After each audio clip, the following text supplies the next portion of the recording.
the best emergency survival kit. Here we combined several survival kits to fulfill all survival needs of emergency situation. The primary essential needs of survival situation is protection, food, fire, chem, survival bag kit. These are primary needs for everyone who facing survival situation. The following tools are best for everyone in survival situation. Bear spray. The small rectangular tip is where the spray will come out. The orange tab is the safety, and underneath is the black trigger. The plastic loop is your handle. Unless there is an immediate threat of an aggressive bear, always keep the safety on to prevent an accidental discharge. Your holster will come with an elastic loop that you can attach to your belt or backpack. Always carry your bear spray where you can reach it. To use your bear spray, pull it out of the holster, grasping the cylinder with your non-dominant hand, put your trigger finger in the plastic loop, and use your thumb to remove the orange safety. The black tab is now your trigger and ready to spray. If you encounter an aggressive bear, remain calm. Do not run. Remove your bear spray and be ready. If the bear charges, begin spraying when it is 40 feet or 12 meters away. The spray is a fog, not a laser beam. You are creating a barrier for the bear to run through. Aim low. The bear's head will be about 18 inches off the ground when charging. What not to do. Do not run. Do not panic. And do not act in an aggressive manner towards the bear. Do not wave the bear spray back and forth while spraying. And always report any negative bear interactions to the nearest ranger. Gerber Bear Grylls Survival Series Fire Starter.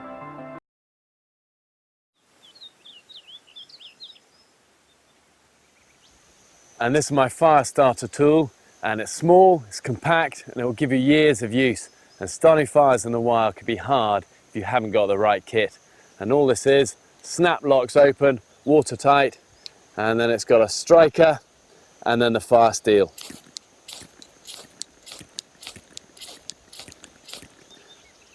And then that closes together, and then in the cap, snap lock, and inside it's watertight, and it just contains cotton balls that is really good tinder for starting fire.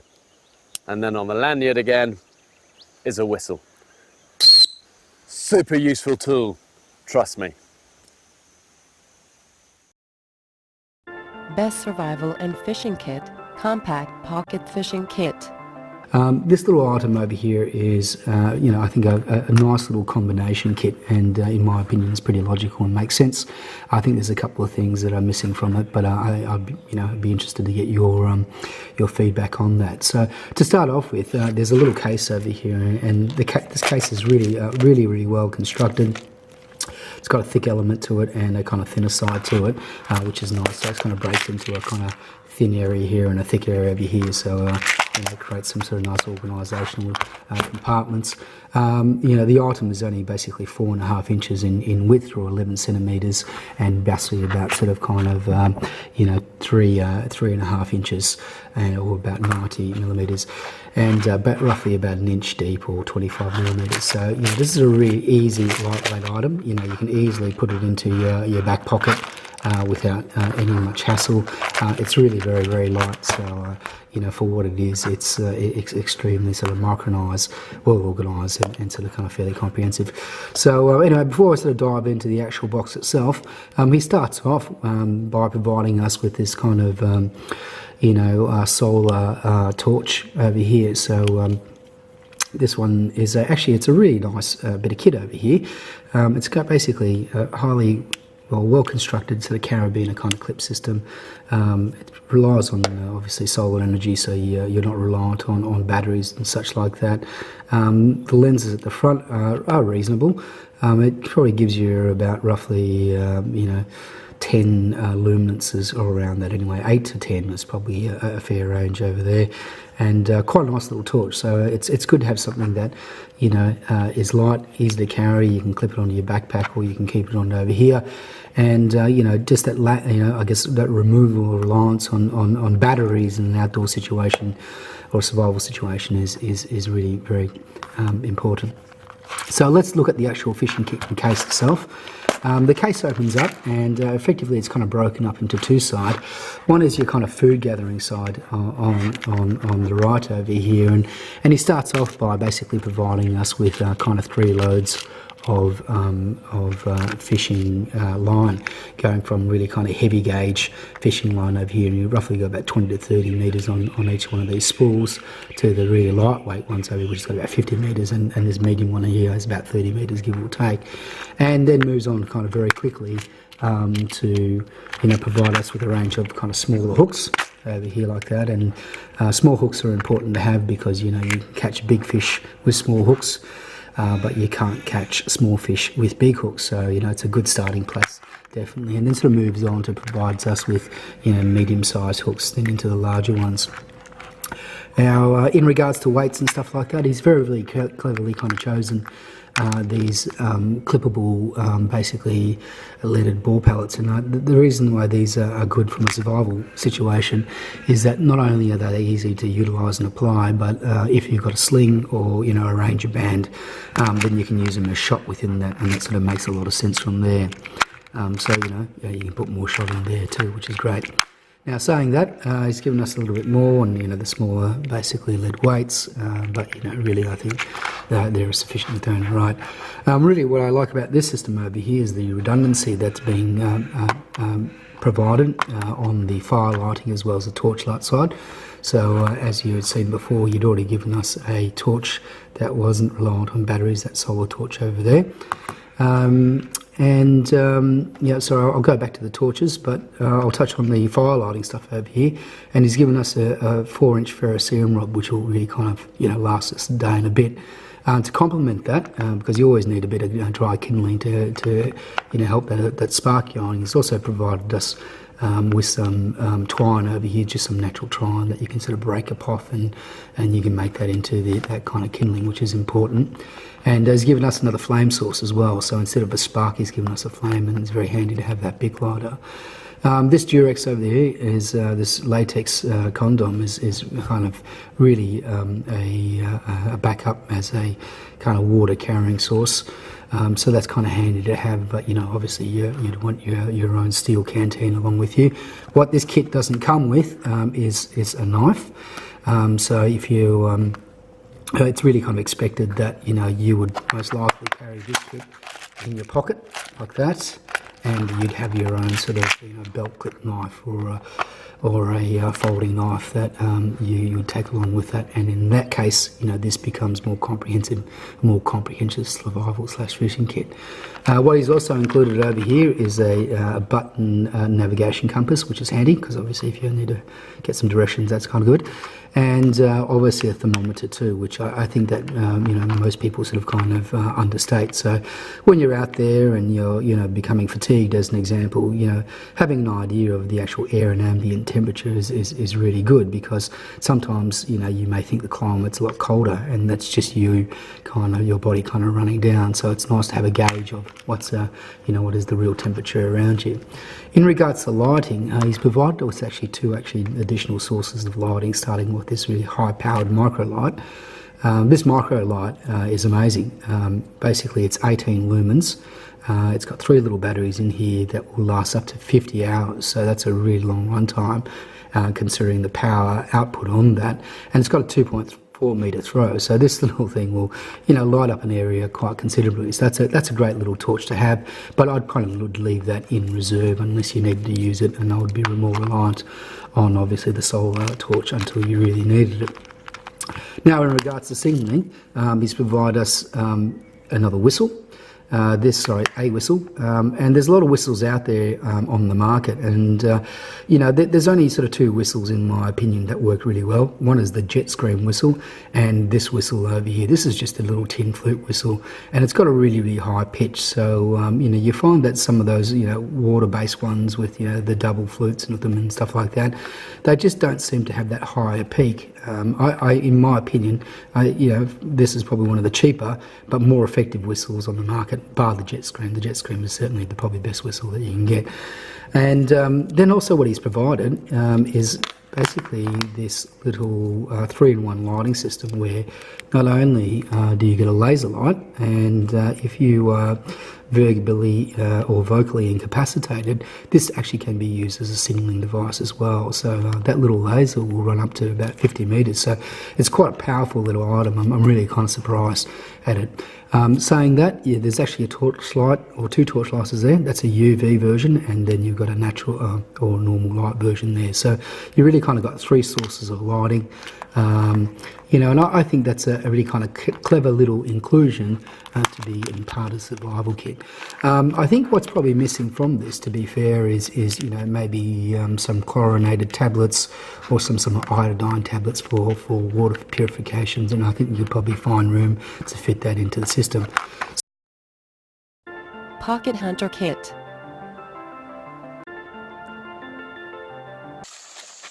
Okay, so let's first talk about what you receive with this Pocket Hunter when you order it from the Pathfinder School. And now this is the deluxe Pathfinder Pocket Hunting Kit, I believe it's called, on the Pathfinder website. And again, this stuff is brand new, but if you go back to my earlier videos that are in this playlist, I'll say this one more time, you will see this product in use from the very beginning in late 2008, early 2009. I'll also put some pictures and possibly a little bit of pieces of video at the end of this video that will show you the effectiveness of this tool for taking both small game, medium game, and fish. Alright, the reason I'm getting this stuff brand new for you guys is really because I want you to see what it looks like when you receive it in the package, not because I'm trying to do some kind of a review on something that I've been working with for 5 years. Deluxe Pathfinder Pocket Hunting System, and it has a list of what's included: the Pathfinder Slingshot, the Pocket Hunter adapter and spool with cap, modified hunting bands, one additional set of modified hunting bands, and the 2-pocket canvas pouch. Now, it's important for you to understand in this video that the bands that are on our Pocket Hunter, these bands here, are not your normal everyday slingshot bands. We specially manufacture these bands to ensure that they are of a certain weight when drawn like a bow at a certain amount of inches of draw or pull. It works very much like a bow or any other piece of archery equipment. The further you draw it back, obviously the heavier the poundage is to its maximum. I have tested this on a scale. These hunting bands that come with the Pocket Hunter Standard are 42 pounds at 28 inches. So this is very similar to shooting a 42-pound bow, long bow, recurve bow, compound bow, 42 pounds at 28 inches. Okay, so real quick before we shoot this slingshot, let's talk about loading this slingshot, because that's a question I get a lot. What you're going to do is you're going to set the arrow in the rest. This string is designed to trap the knock, just like that. The knock goes into that string. And when you pull backwards on this system, it will lock it in place. It locks that knock into a V in that pocket so that it can't come out. It's trapped on the string and it's trapped by the pocket. Then when you release it and comes forward, the pocket will open up and it will come off the string. And I'll show you that a little bit more when we're out shooting this thing. Okay, so let's talk about loading this slingshot in the field. What I generally do is I will put it right across the slingshot, just like that. I'll bring my bands up, stretch them just a little bit, and make sure that I'm locking into that string. And then I will let it slide forward and come up, just like that. And if you hold that in place, when you pull back on the string, it's going to automatically lock that arrow in, just like that. Now, you can shoot this thing two different ways. You can shoot it by holding on to the knot, and this is the way my father shoots it. Or you can take the string with two fingers like this, like you're shooting a bow. And it's exactly the same posturing as if you were shooting a bow. It's exactly the same. There is no difference. Anchor point and release. It's exactly the same.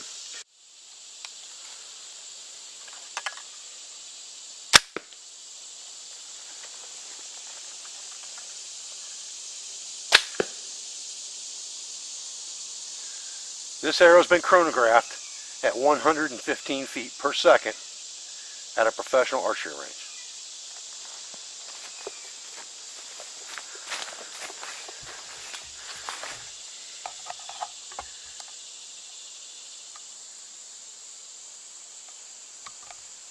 There's the shot, and that was at about 12 yards. The other question I get quite often about the pocket hunting system is, what is the maximum effective hunting range of that system? And for me, to be honest, I would say 12 to 15 yards on medium-sized game, and I would go inward from there to 10 yards for small game, because I want to ensure my accuracy. And the accuracy of this thing is about a pie plate at 15 yards. So small game is smaller than a pie plate, so I'm going to get a little closer.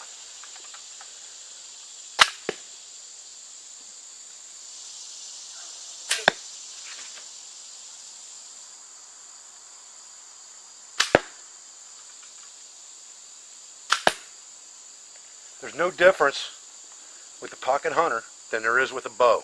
Everything is about consistency and repeatability. Same draw length, same anchor point, same release. Don't move the bow or the pocket hunter until the arrow has left the rest.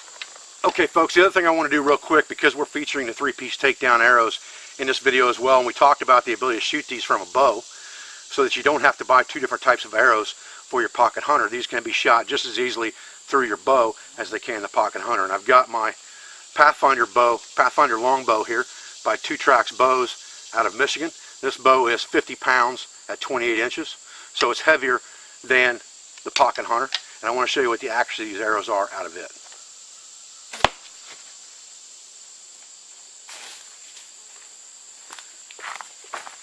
Take that shot every day.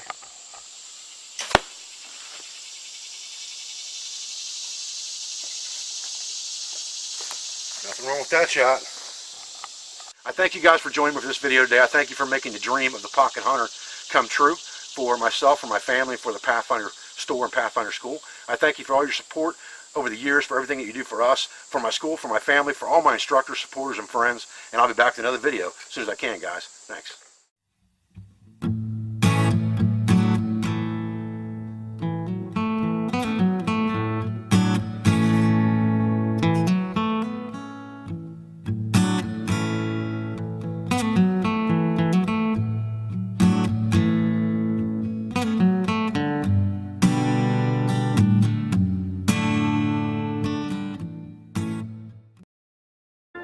Drama Talk von Amok Equipment. Es geht heute hauptsächlich um diese 3 Säcke hier. Die sind alle von Amok Equipment, so heißt die Firma, kannte ich vorher auch noch nicht. Und die haben so ein ganz neues Hängematten-Setup irgendwie entwickelt. Da liegt man so ein bisschen quer, habt ihr auch schon im Biwak-Video auf dem Hauptkanal gesehen. Der erste Sack ist die Draumar 3.0 Hängematte. Dann haben wir das passende Tarp dazu und noch eine Isomatte. Und zwar wird das folgendermaßen erklärt. Man soll hier dieses untere Teil nehmen und einmal rumklappen, sich hier festhalten und mit dem Arsch quasi in die Mitte setzen. Ja, und dann batz! So, was jetzt zum Beispiel auffällt, wir ändern mal die Kameraposition, dass die Hängematte etwas schräg hängt. Also hier seht ihr das, hier hängt die ein bisschen zu tief. Das heißt, entweder jetzt hier rechte Seite ein bisschen ablassen oder linke halt straff ziehen. Ja. Perfekt. Und jetzt fühlt sich das für mich auf jeden Fall gerade an, ohne dass ich irgendwo hinrutsche. Man kann das Ganze jetzt irgendwie auch so ein bisschen zu einem Stuhl machen. Ich habe es letzte Mal nicht ganz so hinbekommen. Es gibt hier mehrere Verstellmöglichkeiten. Einmal die, und hiermit kann ich jetzt meine Rückenlehne nach oben ziehen. Das heißt, hier mal ein bisschen ziehen. Und ihr seht's, das Ganze wird so ein bisschen zu einem Sitz. Was jetzt aber passiert ist, dass man natürlich extrem vorne reinrutscht. Finde ich jetzt nicht ganz so optimal. Das ist, glaube ich, eine ganz witzige Möglichkeit, aber das Schlafen ist mir wichtiger, dass ich eine gerade Fläche habe. Aber wenn ich so halt irgendwo bin und ein bisschen auf den See gucken will oder irgendwo in den Bergen, ist das schon eine lustige Sache. Oder mal so ein Buch lesen. So, jetzt hier auch mal eine Kamera direkt aus der Hängematte raus.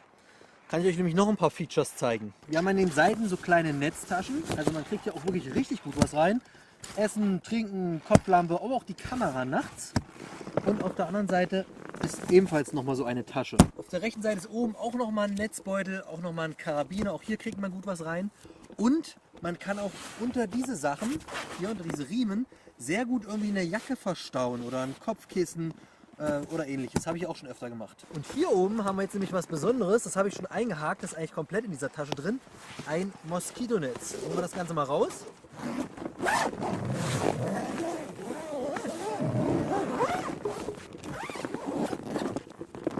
Und schon ist man natürlich im Sommer auch vor Moskitos geschützt. Also man kriegt das auf jeden Fall so eingestellt, dass das Gesicht frei ist und man ja auch gut Platz drin hat. Also das hängt jetzt nicht direkt in der Nase, das würde ja stören.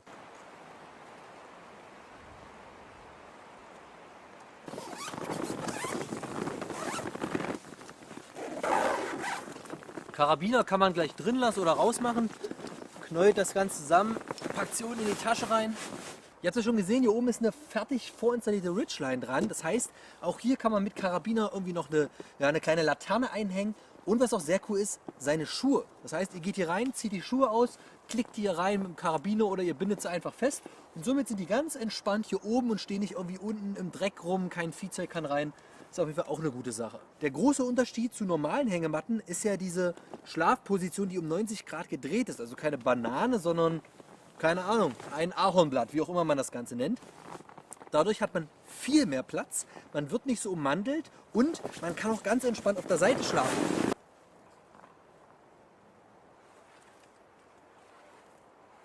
Jetzt fehlt natürlich noch, richtig, der Schutz von oben, das Tarp. Auch das ist wieder in einem Packsack, diesmal in schwarz gehalten. Also ein bisschen besser als die Isomatte meiner Meinung nach. Auch hier ist wieder die Besonderheit, alle Schnüre sind schon dran. Auch der Packsack ist hier wieder im Tarp integriert. Also ihr seht, hier sind die Schnüre dran. Auch da, die sind sogar so aufgewickelt und mit Klett fixiert. Karabiner sind schon dran. Heringe kann man zum Beispiel auch zwischenlagern hier im Packsack, damit nichts auf dem Boden liegt. So, machen wir natürlich hier oben drüber und auch wieder ganz entspannt in der Länge verstellen. Genau, ein Stückchen.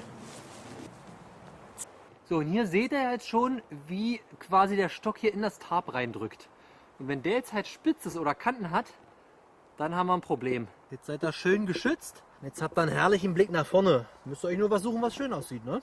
Dann passt das. Und diese Variante mit den Stöckern ist so semi. Also es funktioniert, es geht. Die Wahrscheinlichkeit, dass man mal rankommt und alles zusammenkracht, ist schon eher höher.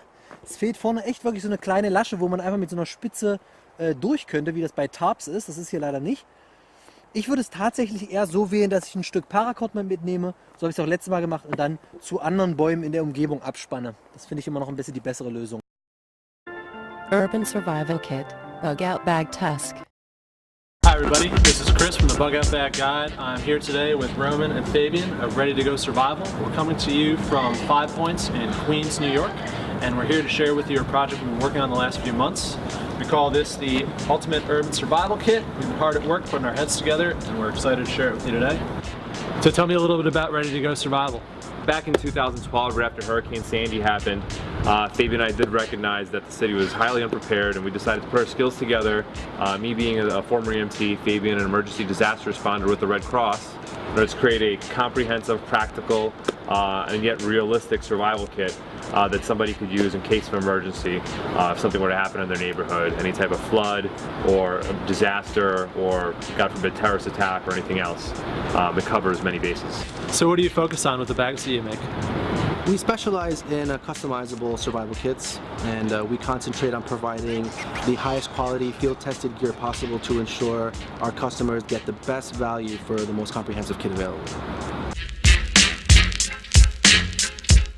So when we were developing this bag, we performed extensive testing of every item inside to make sure that it's a practical, realistic solution to urban survival. And right now we're going to show you what we came up with.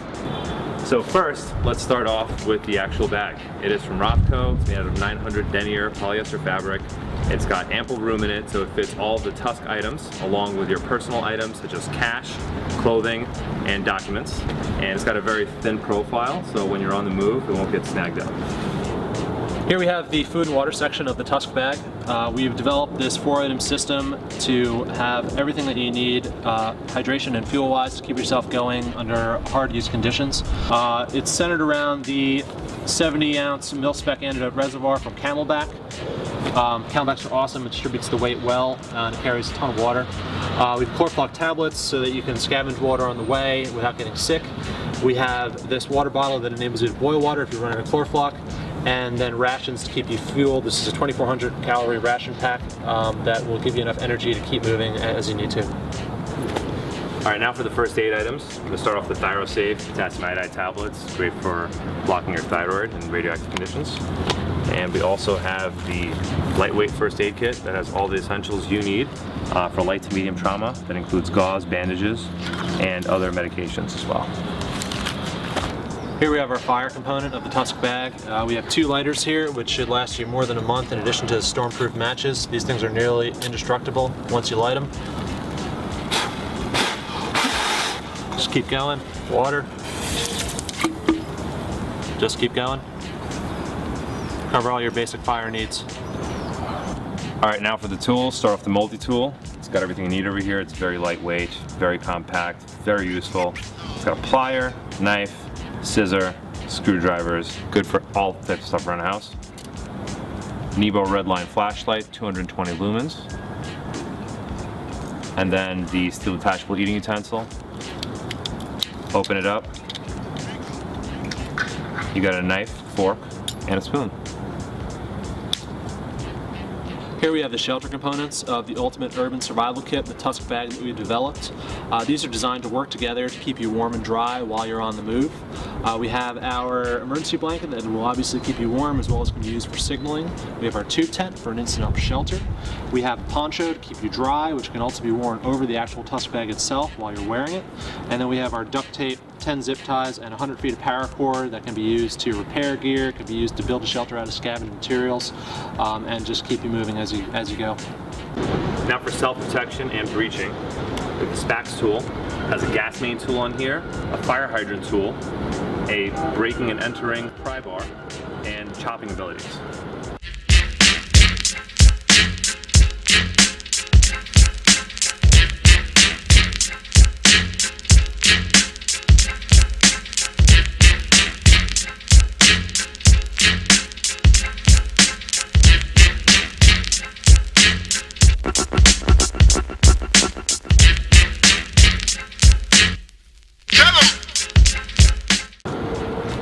And this is Smith & Wesson Tactical Ops knife. It's got a glass breaker, seatbelt cutter, and a serrated edge. It can be folded easily and put away into your pocket. Here we have the environmental protection components of the Ultimate Urban Survival Kit that we've developed.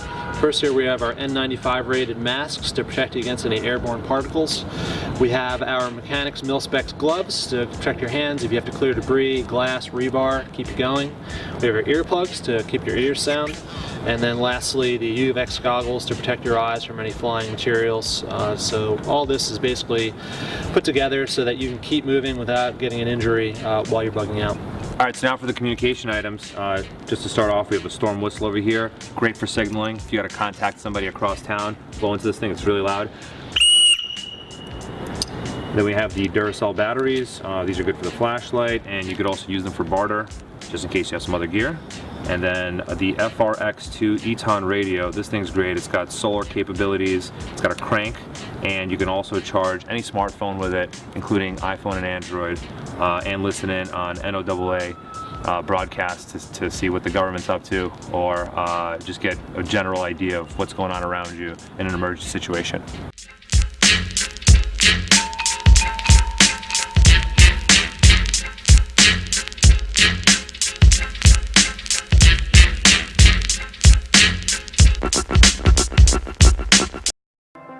These are the best tools that can last for several days to fulfill all survival needs with ease to help to reach home again. Thanks for watching. See you in another video.